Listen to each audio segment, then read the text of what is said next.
자, 오늘은 공동체 성경 읽기로 여러분하고 좀 나누려고 하는데, 제가 PPT도 좀 여러분에게 설명을 하고 공동체 읽기에 대해서 나누기 위해서 오늘은 강대상이 아니라 테이블에 앉아가지고 좀 여러분과 좀 나누려고 합니다.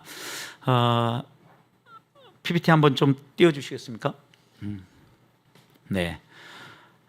공동체 성경 읽기에 대해서 여러분을 좀 나누려고 하는데, 오늘은 공동체 읽기에 대해서 간략하게 소개하고 마가복음을 좀 읽으려고 하는데, 공동체 성경 읽기는 여러분들이 목장 안에서 어떻게 하면 공동체적으로 성경을 읽을 건가를 이걸 먼저 보여드리고, 또 꼭 목장이 아니라 마음이 맞는 몇 분이 같이 모여서 성경을 읽을 수도 있습니다. 그래서 성경 읽기의 또 다른 하나의 영역이라고 할 수 있는데, 이런 영역을 여러분한테 좀 소개하고 좀 같이 누리면 좋겠다 싶어서 공동체 성경 읽기를 좀 준비했습니다. 자, 공동체의 성경 읽기라는 건 뭐냐? 성경을 혼자 읽지 않고 목장 혹은 어떤 그룹을 형성해 가지고 함께 모여서 읽는 방법을 공동체 성경 읽기 이렇게 이야기를 합니다. 개인적인 읽기를 넘어서 함께 읽고 난 후에 서로의 믿음과 서로의 생각을 나누는 이런 시간을 갖는다는 점에서 이 공동체 성경 읽기가 일반 성경 통독하고 구별되어지는 부분입니다. 각자의 시각이 있겠죠. 또 본인이 성경을 보면서 하고 싶은 말이 있습니다. 해석이 있습니다. 이런 것들이 어우러져서 성경이 지닌 다양한 성경의 면모들을 발견할 수 있다는 점이 공동체 성경 읽기가 시작된 이유입니다. 또 믿음을 공유하는 기회를 제공해 줍니다. 왜냐하면 성경을 보는 관점이 믿음의 그 분량에 따라서 보는 관점이 조금씩 다를 수 있거든요. 그래서 공동체 같이 성경 읽고 난 다음에 그 성경에 대해서 이야기를 하다 보면 각자의 믿음이 어떤 영역에 강조점을 두고 믿고 있는지 이런 것들을 공유하고 나눌 수 있는 좋은 기회가 되어진다는 겁니다. 또 서로 이렇게 읽고 난 다음에 기도하고 지지하고 이런 과정을 통해서 어떤 유익이 있냐면 심리적이고 정서적인 지지자를 구할 수 있어요. 지지망이라는 것은 목장 안에 이제 여러 사람이 이렇게 함께 읽고 나누다 보면요, 정서적으로 심리적으로 서로 버팀목이 되어주는 거죠. 그런 역할들을 할 수 있기 때문에 아주 중요합니다. 그래서 저는 이 공동체 성경 읽기를 하고 난 다음에 목장이든 여러분이 마음 맞는 분들끼리 이 공동체 성경 읽기를 좀 많이 했으면 좋겠어요. 그래서 우리 교회 안에 이런 서로의 지지망이 허락이 되어지면 이 지지망에 의해서 신앙생활하는 재미와 또 믿음의 성숙과 이런 것들이 많이 일어날 수 있습니다. 그래서 공동체 읽기를 하면 유익이 몇 가지가 있는데, 첫 번째 유익은 성경을 나 혼자 읽을 때보다, 여러분 계속해서 통독 1독 2독 막 여러 번 하지 않습니까? 근데 혼자 읽고 끝나는 것보다 같이 공동체로 읽고 나면 성경을 더 풍성하게 이해할 수 있다는 거죠. 왜 그럴까요? 여러 사람이 같이 읽고 자기의 생각과 자신의 믿음의 수준에 따라서 이야기를 하니까 풍성해지겠죠. 두 번째, 다양한 관점을 볼 수 있어요. 그러니까 젊은 날에 무엇을 전공하고 어디에 관심이 많으냐에 따라서 그분이 성경을 읽을 때 더 잘 보이는 영역이 있거든요. 그래서 그런 부분들이 내가 보지 못했던 부분들이 다른 함께 읽은 분들을 통해서 나타날 수 있고, 또 그분이 경험한 신앙 경험들을 나누어줌으로 신앙 경험이 더 풍성해질 수 있다는 거죠. 그래서 이런 서로의 경험을 나눌 때 함께 성장할 수 있는 좋은 기회가 되어져요. 그리고 네 번째는요, 이런 상호작용을 할 때 공동체 안에 뭐가 생기냐면 연대감이 생겨요. 우리가 하나의 공동체구나 라는 이런 연대감이 또 생기거든요. 그리고 무엇보다도 다섯 번째는요, 질문하는 문화가 생겨요. 이게 여러분 이제 보통 질문하라면 질문 잘 안 하지 않습니까? 근데 이렇게 편하게 마음 맞는 사람들끼리 성경 읽고 나서 성경에 궁금점이 생기면 서로 얘기를 나누는 거예요. 너는 이거 어떻게 생각하냐? 왜 예수님이 이렇게 했을까? 이렇게 서로 질문하고, 나는 이랬을 것 같아. 성경 내가 이제까지 경험한 바는 성경의 이야기가 이렇게 전개되니까 이런 의미일 것 같아. 이렇게 여러분들이 서로 나누는 작업을 하는 거예요. 근데 이런 작업을 할 때 두려워하는 게 하나 있어요. 그거는 목사님들이나 하는 것이지 천만의 말씀이에요. 성경 어디에도 성경을 읽을 때 목회자들에게만 성경을 주는 게 아니에요. 이렇게 여러분 생각하면 우리는 어디로 가냐면요, 중세 시대로 가는 거예요. 여러분, 중세의 종교가 부패하고 썩은 이유가 무엇입니까? 성경을요, 라틴어로 가지고 사제들만 딱 읽은 거예요. 예를 들어 독일에 있는 사람은 독일어로 읽어야 이 성경이 읽어지잖아요. 그래서 종교개혁의 시발점이 되어진 몇 가지 그 사회적 환경이 있는데, 인쇄술의 발달 같은 경우 이런 것들이요, 종교개혁에 아주 중요한 역할을 한 거예요. 왜냐하면 루터가 종교개혁을 선언하고 난 다음에 제일 먼저 했던 게 뭐냐면 성경을요 독일어로 번역한 거예요. 그 독일어로 번역해서 일반 성도들도 이렇게 독일어로 성경을 읽을 수 있도록 성경을 돌려주는데, 그때 혁혁한 역할을 한 게 뭐예요? 인쇄술이에요. 인쇄술로 해서 성경을 여러 권 찍으니까 자기 말로 성경을 읽을 수 있게 됐잖아요. 사제가 이제 거짓말할 수 없게 된 거죠. 다 성경을 읽으니까. 그리고 여러분 이제 또 하나, 이제 제가 그 성경 해석에 대해서 배우고 도전받은 아주 중요한 해석학 가운데 하나는 뭐냐면, 하나님이 우리 모두에게요 해석할 수 있는 능력을 주셨다라는 거예요. 그래서 예를 들어 5명이 같이 모였다 그러면 5명이라는 이 사람이 함께 기도하고 하나님 앞에 성경을 읽으면 하나님이 그 가운데 함께 하셔요. 그래가지고 이 사람들의 이야기가 곁길로 가지 않도록 하나님이 인도해 주셔요. 이걸 우리는 뭐라고 그러냐면 성령의 조명이라고 그래요. 성령이 조명하시고 우리를 안내해 줘요. 그래서 우리는 이런 해석 공동체를 가질 필요가 있어요. 그럼 우리의 신앙이 훨씬 더 성숙해질 수 있는 기회가 생긴다라는 거죠. 그래야 이제 자꾸 성경을 읽을 때 질문이 생겨야 되는데 질문이 생기지 않고, 아 이거 맞아 그래 그러고 나서 끝나버리니까 이 성경이 우리의 삶 속에 들어와서 어떤 역할들을 못해요. 그래서 이런 질문을 던지려고 하면 여러분 읽기 후에, 읽은 다음에 자기 일기, 자기 성찰의 기회를 살피면서 읽고 난 다음에 노트를 쓰는 거예요. 그러다 보면 궁금점을 메모할 수도 있고, 또 그런 궁금점이 스스로 해결되지 않으면 저와 같은 목회자에 와서 질문도 하고 여러분 여러 가지 설명들을 할 수 있는 겁니다. 그래서 이러면서 공동체 성경 읽기가 아주 다양하게 우리에게 많은 유익을 준다라는 겁니다. 자, 그러면 공동체 성경 읽기 할 때 고려사항들이 몇 가지 있는데, 성경 읽기의 목적 가운데 우리가 어떤 목적을 가지고 성경을 읽을 거냐.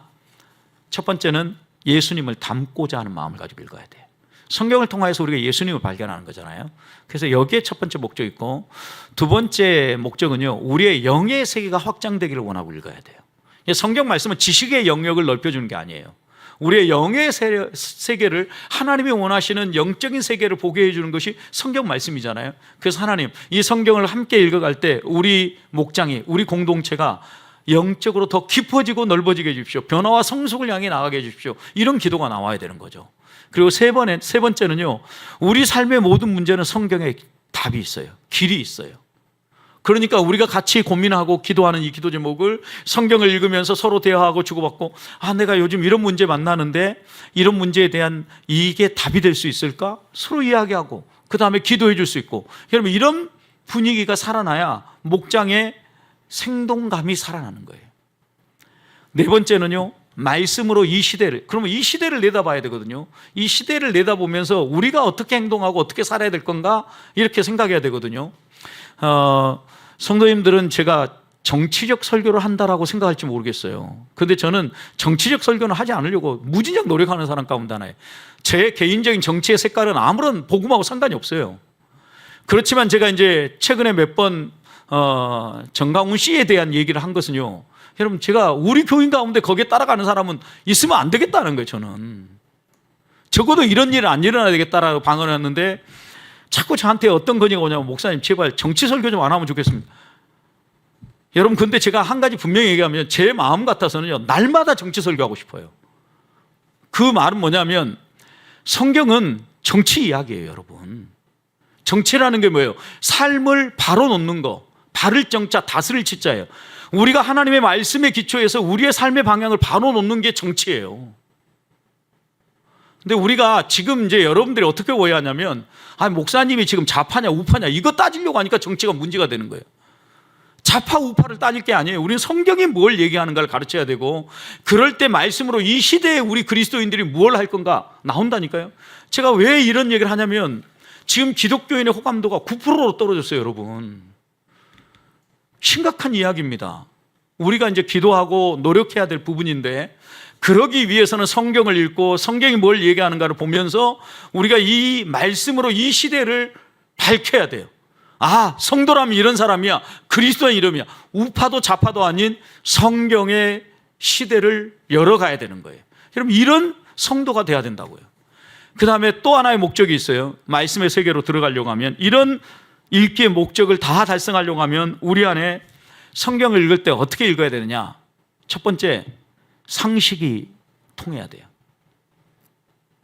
여러분, 우리가 보통 개념 없는 사람을 만나면 몰상식하다 그러잖아요. 상식이 없다는 얘기죠. 여러분, 상식이 없으면 교회가 아니에요, 이거는. 저는 교회가 어떤 교회가 되기를 원하느냐, 제가 여러분에게 여러 번 얘기했을 겁니다. 말이 통하는 교회, 상식이 통하는 교회예요. 근데 상식이 안 통하면 이미 이건 교회이기를, 영적인 세계니까 상식이 안 통한다? 천만의 말씀이에요, 여러분. 그러니까 성경을 상식적으로 읽어서 이해가 안 되면 성경이 이상한 거예요. 왜? 우리 주님이 어떤 특별한 지식이 있는 사람에게 성경 말씀을 풀어준 게 아니고 그냥 모든 사람에게 펼쳐서 성경을 읽게 해주시고 말씀해 주셨잖아요. 그러니까 상식적으로 읽으면 이 말씀의 세계가 열려야 된다는 거죠. 두 번째, 본문의 현장을 재현하려고, 이런 상황이었겠다. 간음 현장에서 잡힌 여인, 이런 상황이었겠다. 예수님의 성전 청결하고 나니까 무슨 권세로 이렇게 하냐 하니까 종교 지도자들이 나올 때 어떻게 나왔을까? 그들 당시에 종교 지도자로서 대제사장 옷을 입고 기세당당하게 거만을 떨면서, 야, 너가 무슨 권세로 이 일을 하는 거야? 여러분, 벌써 딱 표정부터 그게 다 느껴지지 않습니까? 재현하라는 게 본문의 현장을. 그래야 이게 성경이 드라마틱하게 읽어지는 거죠. 그리고 본문 속의 상황을 내가 가슴으로 느끼는 거예요. 이래야 공동체 성경 읽기가 되어지는 거예요. 여러분, 성경을 읽는데 이런 거 상관없이 그냥 쫙 국어책 읽듯이 읽고 나면 1도겠다 2도겠다 아무런 의미가 없어요. 그 다음에 본문을 유추해봐라. 유추해보라는 건 뭐냐면, 왜 이렇게 했을까 질문을 던지라는 거예요. 육하 원칙에 따라서 질문을 던지라는 거예요. 왜 하필 이곳이었을까?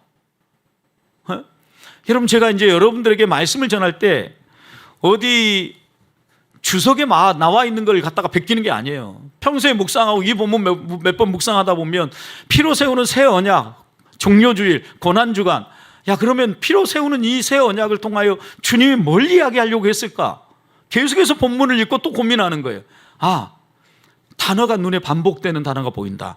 함께 먹기를 원하셨다. 이거 강조하고 있는 거거든요.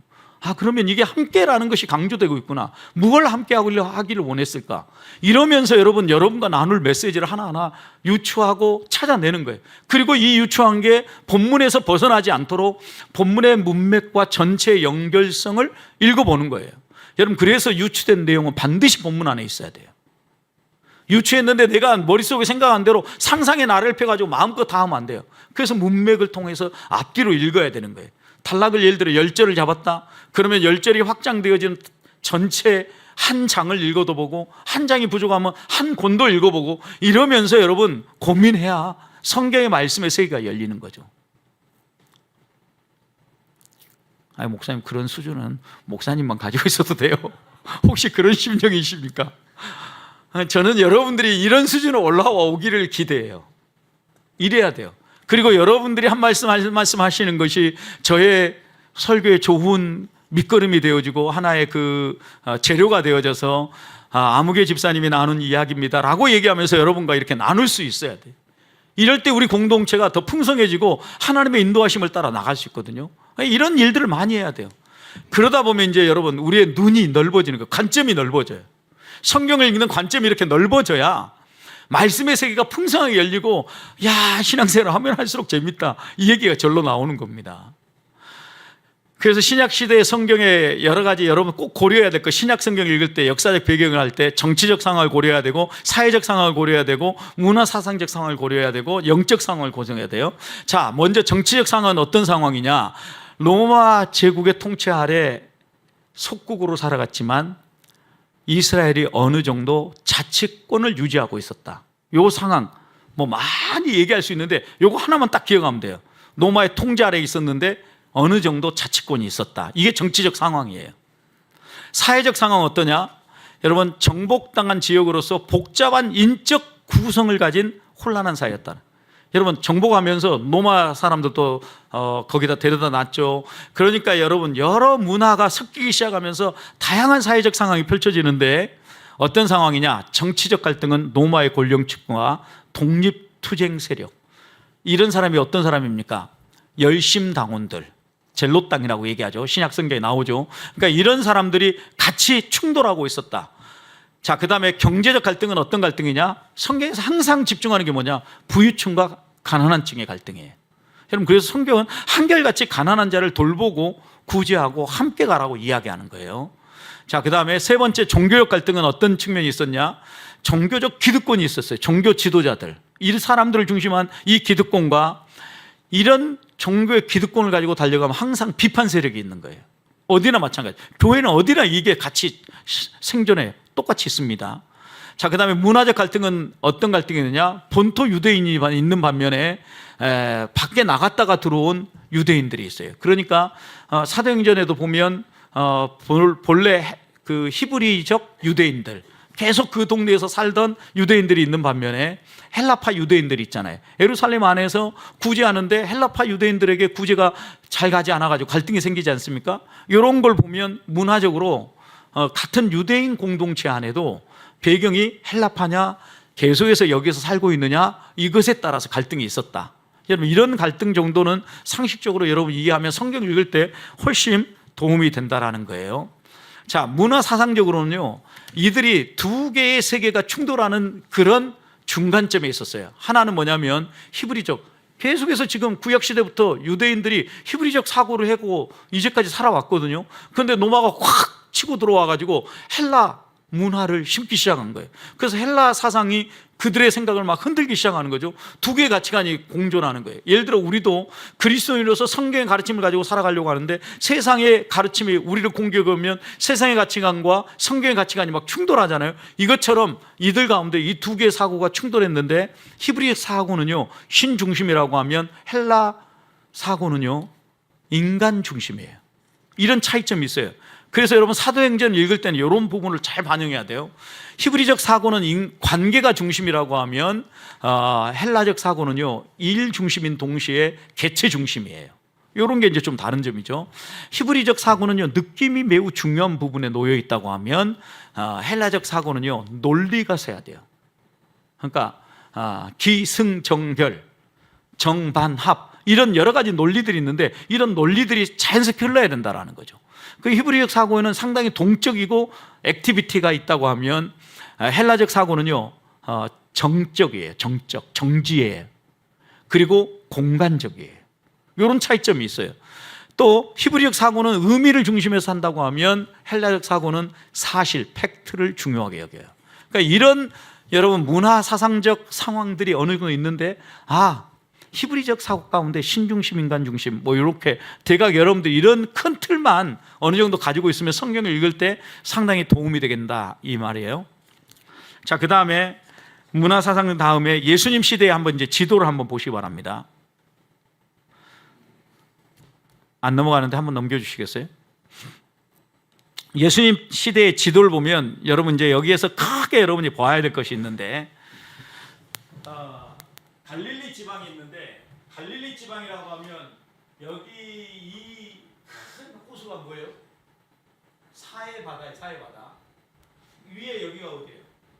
갈릴리 호수겠죠. 가운데 둥그어진 거 이건 뭘까요?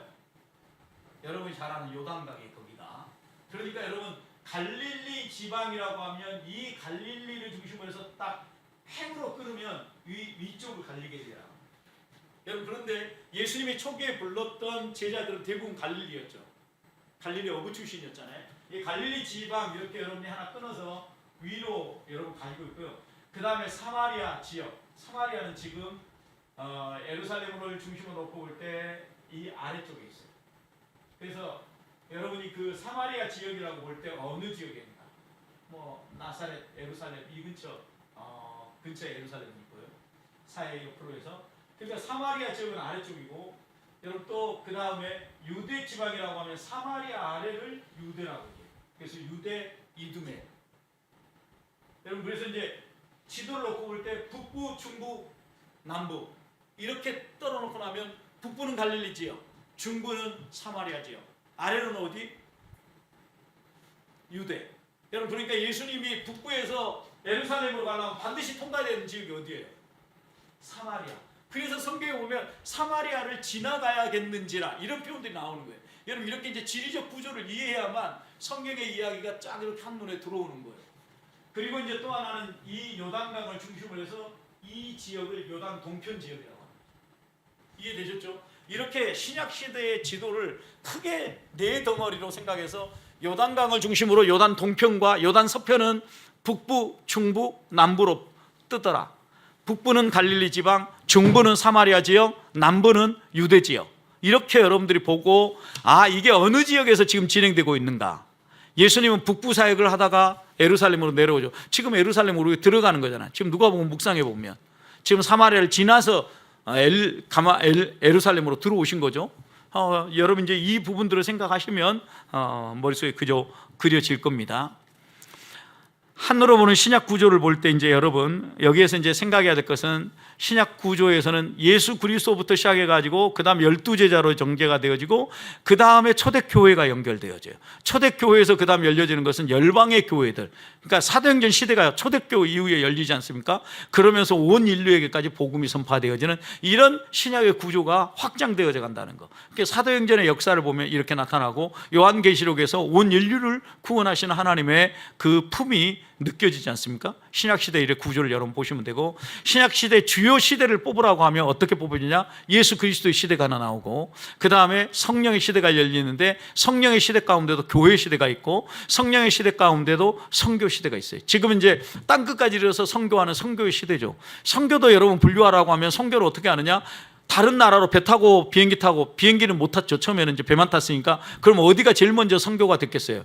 배가 닿는 곳이겠죠. 그럼 어느 중심으로 선교가 됐겠어요? 해안선을 따라서. 그리고 난 다음에 해안선에서 육지 안으로 들어가기 시작한 게 내지 선교회. 그래서 중국 내지 선교회가 매우 중요해요. 허드슨 테일러를 중심으로 한 중국 내지 선교회가 아주 중요한 역할을 한 거예요. 왜냐하면 해안선으로만 배가 도착하는 데만 선교하다가 중국 내지 안으로 들어가기 시작하니까 이런 새로운 선교 시대가 열렸다라고 얘기하는 것처럼 선교 시대 안에도 이렇게 시대가 분류되어지는 거죠. 요즘은 이제 선교가 온라인으로 이렇게 되어지기 때문에 비거주 선교사들이 많이 있고 있어요. 왜냐하면 꼭 그 곳에 안 가도 줌으로 강의를 해요. 그 다음에 어떤 온라인으로 선교를 해요. 이런 일들이 가능해졌어요. 그러니까 비거주 어느 선교지에 머물지 않고 한국에 있다가 갔다가 다 이동할 수 있는 이런 시대가 된 거예요. 이런 선교 시대가 열리고 있는 거예요. 그러니까 여러분들이 신약 시대의 이런 주요 시대를 보고 나서 이게 지금 예수 그리스도 시대를 묘사하고 있는가. 특히 복음서 같은 경우는 예수 그리스도 시대를 묘사하죠. 그 다음에 사도 시대는 사도의 그 바울의 서신들이라든가 사도행전 이게 이제 나오죠. 그리고 난 다음에 사도행전 이제 13장 이후에 보면 사도들의 시대 가운데 바울의 선교가 이방으로 확장되어지는 시대가 열려요. 그래서 이때는 이제 만방으로 선교가 펼쳐지는 선교의 시대다라고 사도행전 13장 이후 안디옥 교회 이후의 시대를 펼쳐보는 거예요. 그러니까 여러분 신약에 이렇게 큰 틀을 보고 읽어가면 큰 문제는 없겠다. 자, 그럼 마가복음 어떠냐? 마가복음 오늘 읽으려고 하는데 예수님의 생애를 가장 간결하면서도 박진감 넘치게 묘사한 게 마가복음이에요. 자, 그런데 40% 이상이 예수님의 마지막 주간에 집중되어 있어요. 그러니까 마가복음에 제일 많이 나오는 이야기는 뭘까요? 고난 이야기예요. 순환 이야기예요. 종으로서 예수 그리스도를 묘사하고 있다는 거예요. 여러분 그러니까 이렇게 대표적인 것 하나하나는 우리가 그러니까 성경 통독할 때 이렇게 큰 틀은 여러분 제공해 주죠. 자, 마가복음의 핵심은 뭘까? 마가복음 10장 45절 대부분 많은 분들이 언급해요. 마가복음 10장 45절이 섬기러 왔다라는 예수님의 섬김에 대해서 얘기하는 거예요. 저자는 마가다. 기록 시기는 베드로가 처형됐던 65년 그리고 예루살렘이 멸망하는 70년 요 사이에 아마 기록됐을 거다. 기록 목적은 뭐냐? 인류의 죄를 위하여서 십자가에 못 박힌 그 예수님의 고난을 묘사하고 그 고난이 끝이 아니라 고난을 승리하신 예수님의 생애를 전파하고 싶었던 거예요. 예수님의 가르침과 사역을 증거하기 위해서 기록했다라는 거죠, 결국. 자, 그 다음 주요 신학은 뭐냐? 예수님은 하나님의 아들이라는 것. 하나님의 아들이라는 것은 또한 메시아, 그리스도라는 것. 그리고 그 그리스도는 고난받는 종으로 이 땅에 오셨다라는 것. 대략 이렇게 여러분 중요한 강조점이 드러나는데 마가복음의 내용을 여러분 이제 또 한눈에 탁 찍으라고 하면 오늘 제가 여러분하고 성경을 읽지 않았는데 드디어 이제 오늘 본문 한번 같이 성경 펴보겠습니다. 마가복음 8장 27절부터 29절입니다. 마가복음 8장 27절. 자, 같이 읽습니다. 시작. 예수와 제자들이 빌립보 가이사라 여러 마을로 나가실 때 제자들에게 물어 이르시되 사람들이 나를 누구라고 하느냐? 제자들이 여짜와 이르되 세례 요한이라 하고 더러는 엘리야 더러는 선지자 중에 하나라고 하나이다. 또 물으시되 너희는 나를 누구라 하느냐? 베드로가 대답하여 이르되 주는 그리스도시니라 하매. 여러분, 이 단락이 마가복음의 전환점이에요. 전환점. 그래서 마가복음 내용을 하면 8장 26절까지는 예수님의 갈릴리 사역을 주로 이야기해요. 갈릴리 하니까 벌써 딱 그림 나오죠. 이제 북부 사역이에요. 능력과 권세로 가르치고 예수님께서 하신 대표적인 세 사역, 가르치는 사역, 치유 사역, 그 다음 이적을 행하는 사역. 하나님 나라를 전파하고 그 다음 고치시고 그 다음 이적을 행하시고. 그래서 갈릴리 넓게 여행을 하셔요. 갈릴리 지역을. 갈릴리를 두루 다니면서. 그래서 북부 사역이 이 8장 26절까지 나오고 8장 27절부터 29절. 여러분, 이 전환점, 너희는 나를 누구라 하느냐? 이 사건이 어디에서 일어나요? 예수님이 몸보신하려고 게사라 빌립보로 가셨잖아요. 여러분이 반응 안 보이시는데 항상 이렇게 얘기하면 절대 안 잊어요. 가이사라 빌립보잖아요. 게사로 빌립보 가셨대요. 보신탕 드시려고 이렇게 웃으면서 얘기를 하는 거. 근데 그 시점이 어디냐? 8장 27절 29절인 거예요. 이게 지금 가이사라 빌립보로 사건이잖아요. 이게 북부 지역이에요. 북부 지역. 여기에서 이제 턴해서 남쪽으로 내려오시는 거거든요. 그래서 여기에서 우리가 초점으로 보는 것 가운데 하나는 사람들은 나를 누구로 아느냐? 너희는 나를 누구로 아느냐? 그리고 난 다음에 이제 드디어 이런 신앙 고백을 받으시고 난 다음에 8장 30절부터 16장까지 인자 단락이 시작되어지는 거예요. 예수님이 순환받고 참된 메시아로서 참된 제자도가 무엇인가를 하나하나 보여주시는 게 마가복음의 후반부예요. 그래서 여러분, 마가복음의 중간을 확 찍어라. 그러면 이제 여러 사람이 다양하게 묘사를 하지만 8장 25절부터 27절부터 29절을 큰 단락의 중심점으로 본다. 어떤 점에서? 신앙 고백 사건 놓고 볼 때.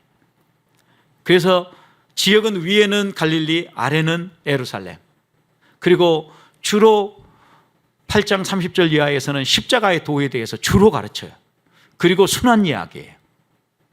여러분, 이렇게 이해하면 마가복음이 한눈에 들어오죠? 제가 마가복음 읽을 준비가 됐으니까 이제 마가복음 1장으로 한번 가봅니다. 자, 여러분들에게 제가 이제 공동체 성경 읽기를 처음에 좀 여러분에게 설명하는 시간을 좀 썼는데 마가복음만 읽은다고 하면 아까 마가복음처럼 얘기하면 한 5분 내로 딱 설명하고 끝나겠죠. 마가복음 이런 게 드러난다. 그러니까 리더가 좀 이 정도는 준비해가지고 공동체 안에서 리딩할 때 이렇게 한번 썰 하고 난 다음에 같이 읽는 거예요. 자, 마가복음 먼저 이 성경을 보면 동그라미 쳐진 거 왜 쳐진지 아세요, 여러분? 성경에 동그라미가 있는 거 아세요? 왜 동그라미가 있을까요? 단락 구분을 해준 거예요. 단락 구분. 원래 헬라어 성경에는 단락 구분이 이렇게 명확하게 안 나와 있어요. 그런데 이렇게 하면서 어느 정도 단락을 구분 지어준 거예요. 스토리 라인을 따라서. 그러니까 읽을 때 어떻게 읽으면 좋겠어요? 한 단락씩 읽으면 좋겠죠. 자, 그러면 같이 먼저 1절부터 8절 같이 한번 읽습니다. 시작. 하나님의 아들 예수 그리스도의 복음의 시작이라. 선지자 이사야 그래 보라 내가 내 사자를 내 앞에 보내노니 그가 내 길을 준비하리라. 광야에 외치는 자의 소리가 있어 이르되 너희는 주의 길을 준비하라. 그의 오실 길을 곧게 하라. 기록된 것 같이 세례 요한이 광야에 이르러 죄의 사함을 받게 하는 회개의 세례를 전파하니 온 유대 지방과 예루살렘이 다 나가 자기 죄를 잡아가고 요단강에서 그에게 세례를 받더라. 요한은 낙타 털 옷을 입고 허리에 가죽띠를 띠고 메추기와 척성을 먹었더라. 그가 전파하여 이르되 나보다 능력 많으신 이가 내 뒤에 오시나니 나는 굽혀 그의 신발끈 풀기도 감당하지 못하겠노라. 나는 너희에게 물로 세례를 베풀거니와 그는 너희에게 성령으로 세례를 베풀리라. 아멘. 한 달락 이렇게 읽고 난 다음에 이제 공동체 성경 읽기는요 같이 좀 얘기를 하는 거예요. 무슨 내용 같아요? 무슨 내용입니까, 여러분? 자, 이제 이렇게 무슨 내용이냐 그러면 예수님에 대한 복음의 소개를 시작하는데 예수님이 지금 어떻게 오셨는가에 대해서 아주 자세하게 설명한 게 아니라 선지자 이사야의 글을 얘기하고 예수님을 맞이할 준비를 하는 사람 소개를 먼저 하죠. 이런 얘기다 이렇게 얘기하죠. 저 이제 그러면 여기서 궁금점이 있으면 이제 질문을 던지는 거 같이. 어떻게 질문을 던질 수 있습니까? 여러분 뭐가 궁금하십니까? 세례 요한은 집이 있었나요? 세례 요한은 메뚜기와 석청을 먹었으면 건강했을까요? 산의 진미만 이렇게 자연식품만 건강식품만 먹고 살아서 오래 살았나요? 여러 가지 질문 다 던질 수 있죠. 여러분 그 당시에 이제 메뚜기와 석청 이런 것은요 어떻게 보면 자연에서 채취할 수 있는 음식이었다. 그러니까 평범한 보통의 사람들이 그냥 먹는 가난한 음식이다 이렇게 얘기할 수 있고 건강 음식 먹었으니까 오래 살았냐? 아니다. 하나님이 정해놓고만 사는 것 같다. 왜? 세례 요한은 헤롯에 의해서 참수당했잖아요, 여러분. 이런 이야기들을 여기에서 이제 얘기하면서 서로 의견들을 주고받고 성경의 이야기가 이 이야기 가운데 궁금한 점들이 다 얘기하는 거예요. 자, 세례 요한은 회개의 세례를 베풀었다. 물로 세례를 베풀었다. 그런데 세례 요한이 소개하는 것은 내 뒤에 성령으로 세례 베풀 사람이 온다. 예수님이 베푸는 세례는 성령 세례다. 성령 세례는 뭐냐? 물과 성령으로 거듭나는 것이다. 이렇게 여러분 이제 여기에서 이제 같이 얘기하고 성경의 말씀을 이렇게 한 단락씩 이해하고 지나가는 거예요. 같이. 이게 공동체 있기예요. 근데 누구 한 사람만 이야기하는 것이 아니라 지금 이제 여러분들은 제 샘플을 보여드리니까 저만 주로 얘기하고 있지만 여러분들이 그 공동체 안에 읽을 때는 같이 읽는 거예요. 그 다음 또 이제 9절부터 같이 읽습니다. 9절부터 11절 단락이 있습니다. 시작. 그때 예수께서 갈릴리 나사로부터 와서 요단강에서 요한에게 세례를 받으시고 또 물에서 올라오실새 하늘이 갈라짐과 성령이 비둘기같이 자기에게 내려오심을 보시더니 하늘로부터 소리가 나기를 너는 내 사랑하는 아들이라 내가 너를 기뻐하노라 하시니라. 아멘. 예수님이 세례 요한에게 세례를 받았다. 그런데 세례를 받을 때 이런 일들이 벌어졌네. 아주 특별한 현상이네. 어떤 현상이에요? 하늘이 갈라졌다. 성령이 비둘기같이 맺다. 하늘로부터 이는 내 사랑하는 아들이라는 음성이 있었다. 이런 얘기들 쭉 얘기하다 보면 근데 이런 일이 언제 벌어져? 하늘이 언제 천지개벽이 일어났다는 거 어떨 때 사용합니까, 여러분? 새 시대가 열릴 때 천지개벽이 일어났다 그래요. 이제까지 시대와 달라요. 그러니까 성경에서도 하늘이 갈라지는 것은 아주 특별한 케이스예요. 야곱이 바다나루로 갈 때 하늘이 갈라졌어요. 제가 이건 몇 번 설명했죠. 탈굼에서는 이걸 어떻게 얘기하냐면 하나님이 이 사람이 이스라엘의 시조인 야곱이야. 그러니까 천사들이 그것을 보려고 밤새 사다리를 위에서 내려놓고 내리락 오르락 했다라는 거예요. 야곱 도대체 어떻게 생겼는가 얼굴 좀 보자 하고. 여러분 이게 이제 탈굼의 그 유대인들의 해석이에요. 근데 여러분 생각해 보십시오. 왜 이런 해석들이 나오냐면 유대인들은 이스라엘의 시조를 야곱으로 봐요. 야곱이 이스라엘로 표현하고 야곱의 허리에서 12지파가 나오잖아요.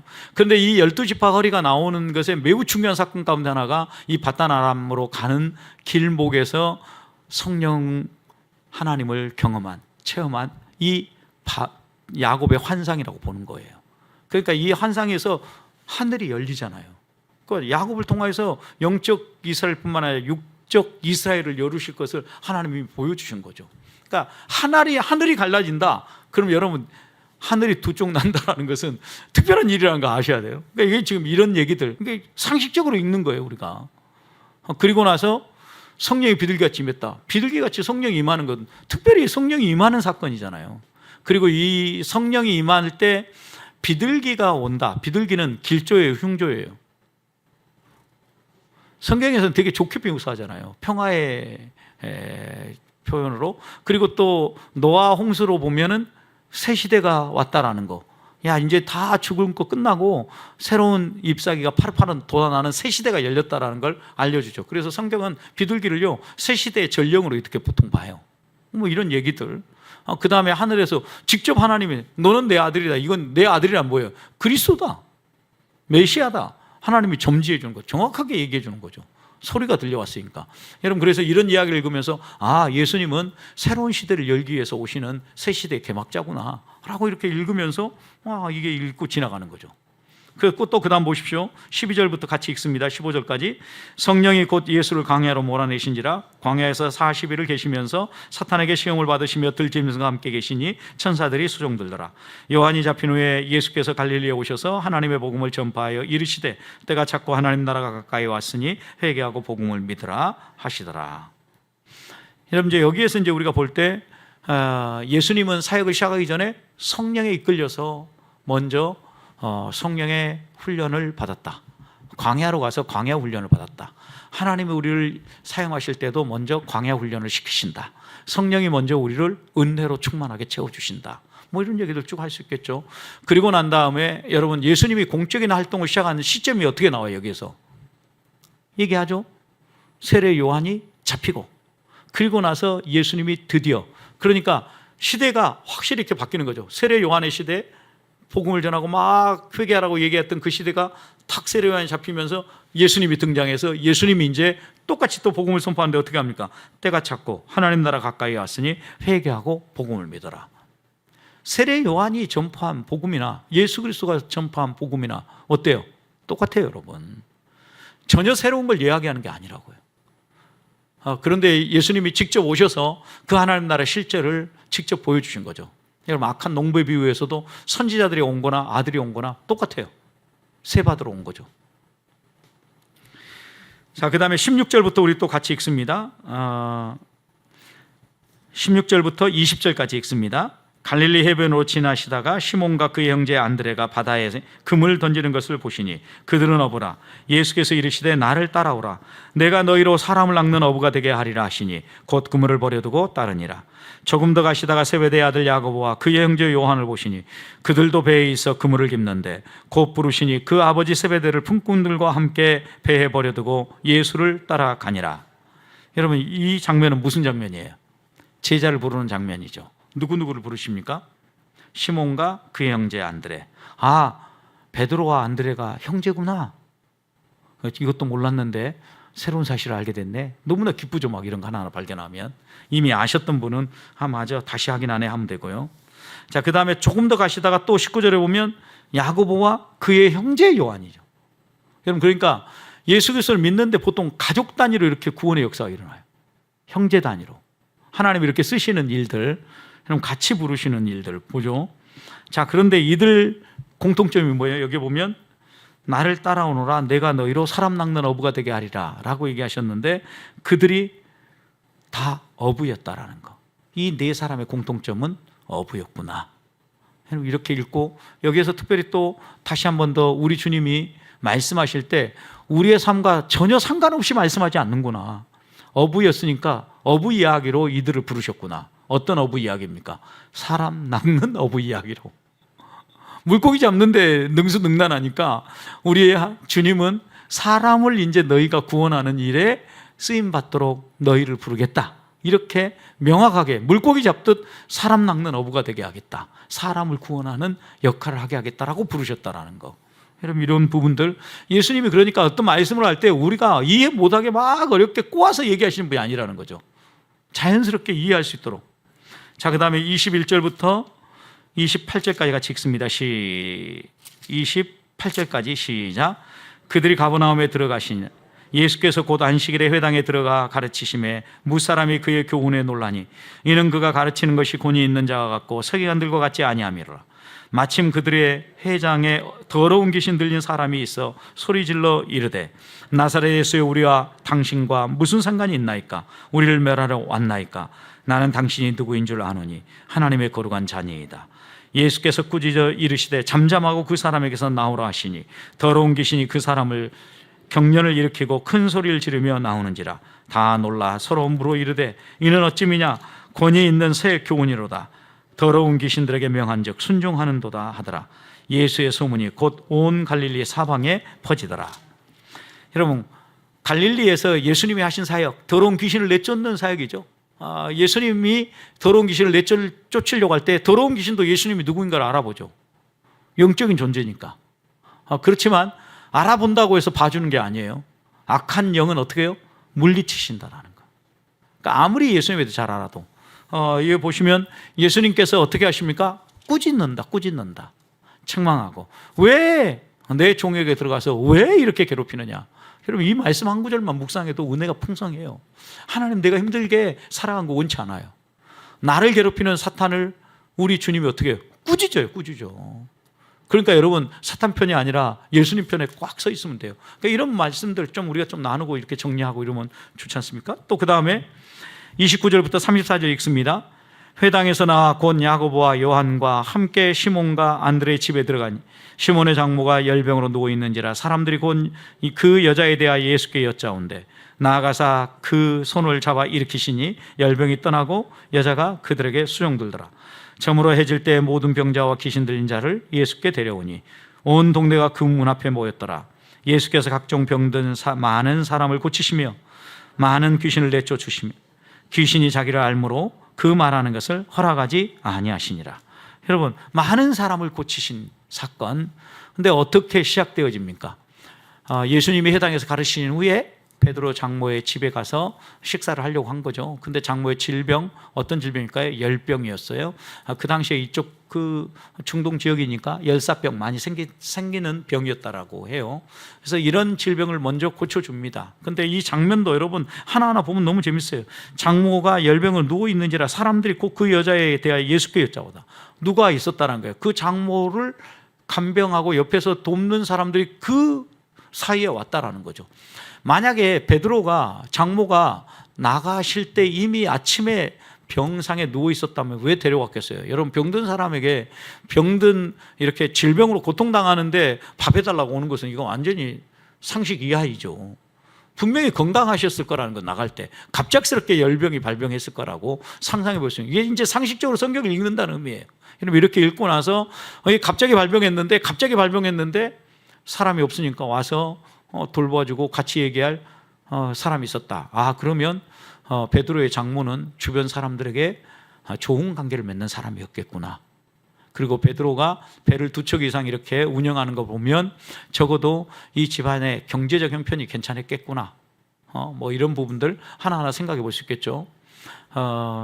여러분 또 이제 이어서 보시면 저물매 이제 열병이 떠나고 손을 잡아 일으켜서 열병이 떠나고 수종 들었다. 이게 수종 들었다라는 것은 여러분 식탁 서빙을 했다라는 게 테이블 서빙을 했다라는 거예요. 그리고 나서 이제 이런 이야기가 금세 소문이 드니까 저물 때 사람들이 수대로 병자들을 예수님께 데리고 왔다. 그래서 예수님이 그 병자들을 고쳐 주셨다. 이렇게 이제 단락이 끝나는 거죠. 자, 35절부터 마지막 45절까지 한번 또 읽어봅니다. 함께 읽습니다.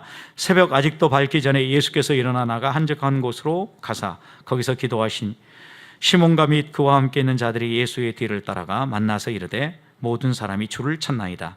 이르시되 우리가 다른 가까운 마을들로도 가자. 거기서도 전도하리니 내가 이를 위하여 안노라 하시고 이에 온 갈릴리를 다니시며 그들의 여러 회당에서 전도하시고 또 귀신들을 내쫓으시더라. 한 나병 환자가 예수께 와서 꿇어 엎드려 간구하여 이르되 원하시면 저를 깨끗하게 하실 수 있나이다. 예수께서 불쌍히 여기사 손을 내밀어 그에게 대시며 이르시되 내가 원하노니 깨끗함을 받으라 하시니 곧 나병이 그 사람에게서 떠나고 깨끗해진지라. 곧 보내어 엄히 경고하사 이르시되 상가 아무에게도 아무 말도 하지 말고 가서 내 몸을 제사장에게 보이고 내가 깨끗하게 되었으니 모세가 명한 것을 들여 그들에게 입증하라 하셨더라. 그러나 그 사람이 나가서 이 일에 많이 전파하여 널리 퍼지게 하니 그러므로 예수께서 다시는 드러나게 동네에 들어가지 못하시고 오직 바깥 한적한 곳에 계셨으나 사방에서 사람들이 그에게로 나아오더라. 여러분 이제 이런 상황이 펼쳐지죠. 이제 전개가 되어질 때 예수님이 기도하는 기도의 사람이었다라는 거, 그리고 예수님께서 병자들 고쳐주는데 획기적인 사건 가운데 하나는 여러 가지 그냥 일상적인 질병 고쳐준 것과는 달리 나병 환자를 고쳐준 게 아주 중요한 전환점이 됐다라는 거. 어떤 전환점이었겠어요? 나병은 불치병으로 그 당시에 여겨졌잖아요. 근데 이 나병이 고쳐졌어요. 그리고 이 사람에게 이 말을 하지 말라고 했어요. 근데 이 사람이 어떻게 해요? 가서 막 이야기해요.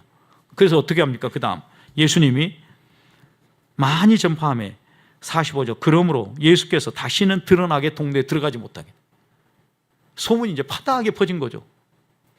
평범한 의사가 아니라 기가 막힌 의사다라는 게 소문이 난 거죠. 이제 못 고칠 게 없는 의사다라고 소문이 난 거죠. 여러분, 이런 얘기들 보면서 우리의 문제의 모든 것을 해결해 주실 예수님이 어떤 분인가에 대해서 다시 한번 여기서 또 나누고 같이 읽으면 좋겠죠. 오늘 이렇게 이제 여러분 마가복음 1장만 읽었는데요, 이렇게 단락별로 읽으시고 서로 목장 안에서는 같이 읽는 사람끼리 서로 대화하는 거예요. 이야기하고, 한 사람이 리딩을 하지만 한 사람만 하지 말고, 저는 이제 우리 같이 그냥 전체 읽자고 있는데 같이 읽어도 되고, 아니면은 돌아가면서 한 구절씩 돌아가면서 읽어도 좋고요. 아니면은 단락을, 예를 들어서 이번에는 임영진 목사님 읽으십시오, 다음번에는 김영국 장로 읽으십시오, 그 다음번에는 우리 성정현 장로 읽으십시오, 뭐 이런 형식으로 다 한 사람 한씩 돌아가면서 막 이름을 읽게 하는 거예요. 그래도 돼요, 여러분. 그러면 여러 사람들이 돌아가면서 한 구절 한 구절씩 읽지 않겠어요? 이런 걸 보면서 여러분들이 조금 읽는 방식에 대해서 답변해 줄 수 있고, 공동체로 성경 읽기를 좀 하면 좋겠다.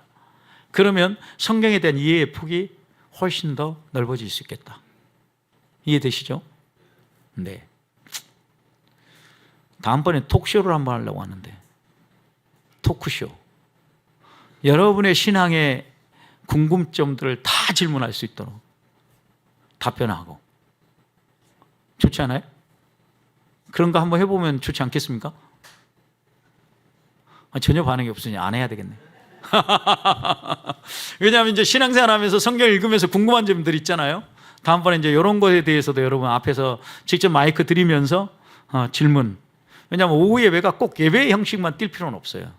다양하게 우리의 신앙의 폭을 넓혀줄 수 있는 이런 다양한 폭들을 넓히기 위해서 여러분이 참여하고 여러분이 만들어가는 오후 예배를 만들기 위해서 고민하고 있다는 것. 그리고 또 이렇게 하나하나 준비할 겁니다.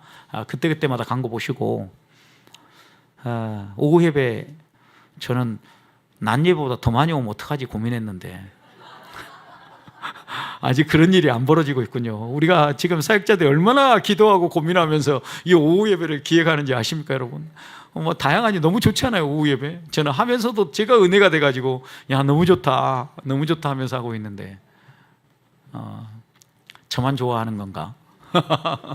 우리 같이 이렇게 좀 좋아하면서 같이 동참하면서 또 우리 성도들이 못다 누렸던 성경이라든가 신앙생활에 대한 궁금증, 이런 부분들을 많이 보완하고 함께 가면 좋겠다, 이런 생각을 합니다.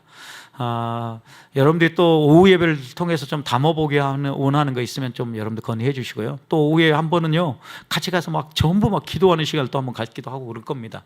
그러니까 여러분들이 이런 다양한 오후 예배를 통하여서 풍성한 신앙의 유익을 누리시기를 소망합니다.